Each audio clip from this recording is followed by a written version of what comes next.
more value to your life as you're starting your jiu-jitsu journey. If you have any questions, you know to drop them down in the comment section below. If you are new here and you want to know more information on fitness, health, nutrition, but primarily just learning about jiu-jitsu and following along my journey, but also taking tips and trips along the way, that is what I'm here for. So today I'm going to be talking about ways to help with recovery. If you are someone that is just starting, or you are finding yourself getting kind of some reoccurring injuries or soreness that just won't go away, I have found some very, very key elements that have helped me recover a lot faster, feel a little bit less sore, and kind of aid to the old injuries that may have been coming back or that have come back for me now and again, depending on how hard I've been training. So one of the first things that I would say has been a game changer for me is to try to stretch as much as possible. It's one of those things that we don't do enough. You may do a little bit before you actually start class in your jiu-jitsu classes, but I tend to stretch a little bit in the morning before I'm doing a gym workout or just right out of bed, 5 to 10 minutes, and then I will stretch during that time right before jiu-jitsu class if I can, even a few minutes. And then before I go to sleep, I'll stretch maybe 3 to 5 minutes. It's not very long, but if you can do increments that you can stick to, that's really, really important. I find that my hip flexors get really tight and sore easily because you're using your hips so much and your legs so much in jiu-jitsu. Your arms are going to start getting fatigued, your grips start to get fatigued with your hands and your forearms. And so it's really important to just stretch things out, to just allow yourself that time to not go super intense and have that time to recover and aid those muscles that are starting to get torn and built back up and torn and built back up because you're using them so often. The second thing I'm going to say is super beneficial that I have loved is this trigger roller. So not everyone loves this roller because it is kind of painful. These spikes are there for a reason, and it helps when you have a really, really tight back or even legs. I have even used this recently on this part of my shoulder because I have been just in constant pain here from using my rotator cuff in my shoulder a lot with the different moves and doing gym workouts and just non-stop, exercise really. So I have just literally rolled down and rolled over this area, and it has been so painful but also created a lot of relief. And so if you are somebody that tends to have a sore area or your back is sore on a consistent basis, try one maybe that's a little bit less intense. But if you're somebody that can handle the intensity, the pain, the tightness, and the poking, this trigger point roller is where it's at. I have really loved this one. I think it's been one of the most efficient and effective ones for me and the type of training that I do. So there you have it. Rolling is huge.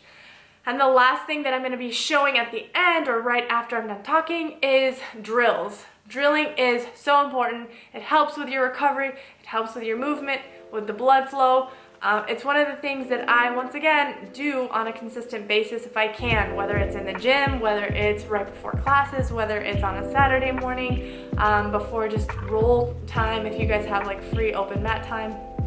But one of the things that I've really, really enjoyed is simply doing some solo drills to keep my body loose, to keep it kind of agile in a way where I'm not going to go intense every single time, but I'm just going to get those reps in, have that repetition, have that mind and body connection, the muscle memory.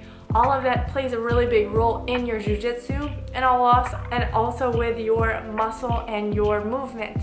So if you are not familiar with certain movements or they're awkward to you, I highly recommend doing several different drills on a consistent basis by yourself to help kind of aid in that learning, but also in that movement and that ability to increase your flexibility, your strength, whatever it is that you're needing at that point in time to give your game a little extra oomph, right? So I will show you right now some of the drills that I've done at the gym that I usually do as part of my workout.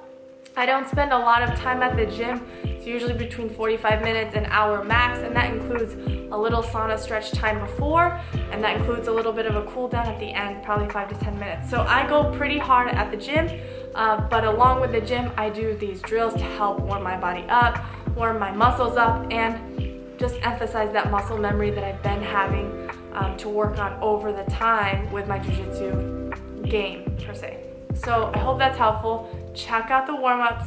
Hopefully they'll help.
Make sure to take recovery into action. Don't just think about it and say, oh, I'll be fine, because it does